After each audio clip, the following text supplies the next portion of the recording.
आज का वीडियो सिर्फ लड़ाकू विमानों के बारे में नहीं, बल्कि उस जज्बे और तकनीक की कहानी है जिसने भारतीय वायुसेना को दुनिया की सबसे ताकतवर सेनाओं में शामिल किया। हम जानेंगे कैसे रूस, फ्रांस और भारत की स्वदेशी प्रतिभा मिलकर एक अजेय सुरक्षा कवच बनाती है। चलिए शुरू करते हैं भारतीय वायुसेना के शस्त्रागार की इस खास यात्रा को। सीट बेल्ट बांध लीजिए, गर्व और सम्मान की उड़ान शुरू होने वाली है। शुरुआत करते हैं भारतीय वायुसेना के सबसे भरोसेमंद योद्धा सुखोई Su-30 MKI से।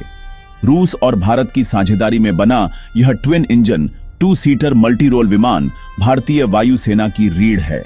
इसकी रेंज इतनी है कि यह भारत से उड़कर पूरे दक्षिण एशिया पर नजर रख सकता है। थ्रस्ट वेक्टरिंग और कैनार्ड्स जैसी तकनीकों से लैस Su-30 MKI हवा में ऐसे करतब दिखा सकता है जो फिजिक्स को चुनौती देते हैं।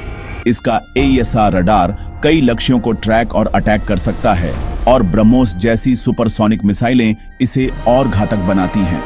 अब इसे सुपर सुखोई स्टैंडर्ड में अपग्रेड किया जा रहा है, जिससे इसकी ताकत और बढ़ जाएगी। दशकों तक भारतीय आकाश की रक्षा का भरोसा यही है हमारा बाहुबली। अब बात करते हैं उस विमान की जिसने दक्षिण एशिया में शक्ति का संतुलन बदल दिया, रफाल। फ्रांस का यह मल्टी रोल फाइटर भारतीय वायुसेना के लिए गेम चेंजर है। इसकी सबसे बड़ी ताकत है ओमनी रोल कैरेक्टर, एक ही मिशन में कई काम कर सकता है। स्पेक्ट्रा इलेक्ट्रॉनिक वॉरफेयर स्वीट इसे अदृश्य कवच देता है और मीटियर मिसाइलें 150 किमी दूर से दुश्मन को गिरा सकती हैं। रफाल की न्यूक्लियर डिलीवरी क्षमता भारत की रणनीतिक ताकत को और मजबूत करती है। हर रफाल स्क्वाड्रन दुश्मनों के लिए साफ चेतावनी है, भारत तैयार है। MiG-29 भारतीय वायुसेना का अपग्रेडेड बाज, जो उम्र के साथ और भी घातक हो गया है। नया रडार, हवा में ईंधन भरने की क्षमता और मैच 2.5 की रफ्तार इसे बेहद तेज बनाती है। अपग्रेड के बाद यह विमान बियॉन्ड विजुअल रेंज मिसाइलों और स्मार्ट बमों से लैस है। यह आज भी उत्तरी और पश्चिमी सीमाओं पर सबसे अहम इंटरसेप्टर है।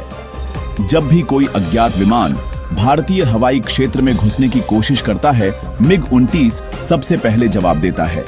यह क्लासिक प्लेटफॉर्म आज भी दुश्मनों के लिए खौफ का पर्याय है। मिराज 2000 भारतीय वायुसेना का वज्र, जिसने कारगिल युद्ध में अपनी सटीकता से इतिहास रचा। Single engine, delta wing design और मैच 2 की रफ्तार इसे ऊंचाई पर भी घातक बनाती है। अपग्रेड के बाद इसमें नए रडार, ग्लास कॉकपिट और MI का मिसाइलें शामिल हैं। बालाकोट एयर स्ट्राइक की सफलता भी मिराज 2000 के नाम है। यह मिशन इसकी सटीकता और विश्वसनीयता का सबसे बड़ा प्रमाण है। मिराज 2000 भारतीय वायुसेना का सर्जिकल स्ट्राइक स्पेशलिस्ट। अब बात करते हैं भारत के अपने लड़ाकू विमान तेजस की। HAL द्वारा निर्मित यह दुनिया के सबसे हल्के और फुर्तीले सुपरसोनिक फाइटर्स में से एक है। इसका छोटा आकार और कंपोजिट ढांचा इसे रडार पर डिटेक्ट करना मुश्किल बनाता है। तेजस मैच 1.8 की रफ्तार, 3000 किमी रेंज और आधुनिक हथियारों से लैस है। भारतीय वायुसेना में शामिल होकर तेजस ने भारत को आत्मनिर्भरता की नई ऊंचाई दी है। यह हर भारतीय के आत्मविश्वास और गर्व का प्रतीक है। तेजस का अगला कदम है तेजस MK2, भारत का मीडियम वेट फाइटर। इसमें GE 414 इंजन, कैनार्ड्स और अत्याधुनिक AESR रडार होगा। MK2 ज्यादा हथियार और ईंधन ले सकेगा और इसकी रेंज व पेलोड दोनों बढ़ेंगे। स्मार्ट कॉकपिट, बेहतर सेंसर और इलेक्ट्रॉनिक वॉरफेयर स्वीट इसे भविष्य के लिए तैयार करेंगे। 2025 तक पहली उड़ान और दशक के अंत तक उत्पादन की उम्मीद है। तेजस MK2 भारत को लड़ाकू विमान तकनीक में नई ऊंचाई देगा। अब बात भारत के सबसे महत्वाकांक्षी प्रोजेक्ट AMCA की। यह भारत का पहला 5वीं पीढ़ी का स्टील्थ मल्टी रोल फाइटर होगा। ट्विन इंजन, सुपर क्रूज क्षमता और रडार एब्जॉर्बेंट कोटिंग इसे लगभग अदृश्य बना देगी।